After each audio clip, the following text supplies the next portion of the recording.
کر ادا کیا کہ جان بچ گئی ورنہ آج پکا جیل ہونی تھی۔ آئی لو یو دادا جی۔ کشش کی سریلی آواز جہاں دادا جی کے کانوں میں رس کھول رہی تھی وہیں یامین کو اس کی آواز زہر لگ رہی تھی۔ میری جان جی کون سا طریقہ ہے ہیپی نیو ایئر کہنے کا؟ دادا جی نے اپنی لاڈلی پوتی کو دیکھا جس کو دیکھ کے ہی تو وہ جیتے تھے، جان بستی تھی ان کے اندر دادا جی کی۔ It's pure my idea. سارا کریڈٹ خود لیا۔ سمیر اور کرن کا منہ کھلا رہ گیا۔ ارے صرف یہی نہیں، اس طرح آئی سب دادا جی کو کھینچتے ہوئے گارڈن کی دوسری طرف لے گئی جسے بہت ہی خوبصورتی سے سجایا گیا تھا، اور ایک چاکلیٹ کیک جس کی ساری لیئرز تھی سامنے بہت خوبصورت انداز میں لکھا ہوا تھا۔ سب کی نظریں ستائش تھی۔ واہ بھائی کمال کر دیا، بہت خوبصورت ہے۔ سمیہ بیگم نے تعریف کی تو کشش کا سر مزید فخر سے بلند ہوا۔ آج ہیں سب نیو ایئر سیلیبریٹ کرتے ہیں۔ سب کا اکٹھا کیا وہ دادا جی کو کیک کاٹنے کا بولتی تو ان کا بالکل ساتھ کھڑے ہوئے۔ یامین پتر آجا یار، تیرے بغیر کٹ سکتا ہے کیا بھلا؟ منہ بناتا ہوا یامین واک آؤٹ کرنے لگا تھا کہ دادا جی کی پکار پہ رکا۔ ایک نظر منہ بنائی اس چمگادڑ کو دیکھا اور اسے چمگادڑ ہی لگتی تھی، اور دوسری طرف جان سے پیارے دادا جان، اس کو وہ کوئی بھی بات بھلا کب ٹال سکتا تھا۔ چلتا ہوں ان کے دائیں جانب جا کے کھڑا ہو گیا۔ پارٹنرز کیمرہ آن، وہ چہکتی ہوئی سمیر سے بولی۔ بے شمار تالیوں اور شور کی آواز پہ کیک کٹ گیا۔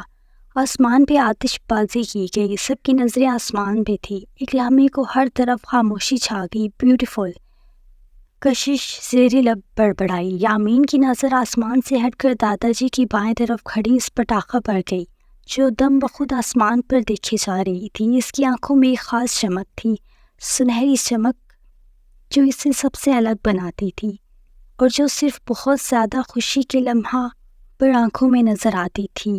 اگر کوئی بھی ایک بار وہ چمک دیکھتا تو دیکھتا رہ جاتا، پلک جھپکنا بھول جاتا۔ ابھی یامین کا بھی یہی حال تھا، وہ بھی بنا پلک جھپکے اس کی آنکھوں میں دیکھی جا رہا تھا۔ وہ پلٹی اور دادا جی کے ساتھ لگی خوش ہو رہی تھی، مسکراہٹ اس کے چہرے سے ہٹ ہی نہیں رہی تھی۔ کٹ ہو گیا کیک دادا جی کے منہ میں ڈالا، باری باری سب کو کھلاتی جا رہی تھی۔ وہ کھلاتے ہوئے یامین کے جانے پڑی اور اپنے ہاتھ اس کے منہ کے آگے کیے۔ وہ مسکرا کر اسے کھانے کا اشارہ کر رہی تھی۔ کشش نے کیک اس کی منہ کی طرف بڑھایا۔ اس لمحے یامین نے اس کی کلائی پکڑی۔ کشش کی مسکراہٹ سمٹی۔ وہ کھا لے پتر، بہت اچھا اور مزے کا ہے۔ دادا جی نے کیک کا ایک اور پیس اٹھاتے یامین کو پیار سے کہا۔ یامین نے اسے ہاتھ سے کیک لے کر سائڈ پلیٹ میں رکھا اور وہاں سے نکلتا چلا گیا۔ کھڑوس، کشش نے ہمیشہ والا لقب اسے پھر سے دے دیا اور اگنور کرتی باقی سب کی جانب مڑی۔ سیلفی ٹائم، سب کو اپنے ساتھ کھڑا کیا۔ وہ سیلفیاں لیے جا رہی تھی جبکہ دور اوپر ہی اپنے روم کی ونڈو سے یامین لب بھینچے یہ منظر بڑی ضبط سے دیکھ رہا تھا۔ رات کافی لیٹ سونے سے سبھی کی آنکھ صبح لیٹ اٹھی، لیکن یامین سکندر اپنے وقت پر اٹھے۔ آج کا دن اس کے لیے بہت اہم تھا۔ ناشتے سے فارغ ہوا، وہ اپنا والیٹ اٹھاتا گاڑی کی اس لیے سوٹیڈ بوٹیڈ بائک کی جانب قدم بڑھا گیا۔ اسے ایسا لگا کہ کوئی بھونچال آیا ہو۔ مڑ کے دیکھا، کشش کے ہاتھ میں پانی تھا اور سامنے ابر تھا جس سے وہ پورا کا پورا پانی میں ڈبو چکی تھی، اور وہ بھی چپ چاپ بھیگے جا رہا تھا۔ ایک پھل بھی نہیں آیا تھا ماتھے پر۔ اب بتاؤ کہاں تھے رات کو؟ کہاں تھا وقت پہ آنا؟ مس کر دیا تم نے سب۔ داور کو اچھے سے بھگو کہ وہ ہاتھ چھاڑتی اس سے دو بدو ہوئی۔ یامین نفی میں سر ہلاتا وہاں سے نکلا۔ یہ روز کا معمول تھا، اب تو سبھی عادی ہو گئے تھے، لیکن گاڑی میں بیٹھتا یہ ان سب کا نہ کبھی حصہ بنا اور نہ کبھی بن سکتا تھا۔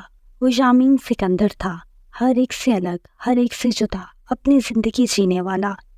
حاذق شمشیر کافی دیر سے یامین کا انتظار کر رہا تھا۔ فارن کنٹری سے اہم شخصیات پہنچنے والی تھی، انہیں ویلکم کا بہت زبردست انتظام ہو چکا تھا۔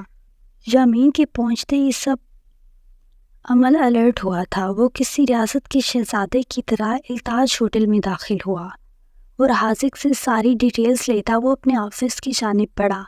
آج کا دن کا آغاز ہو چکا تھا۔ السلام علیکم۔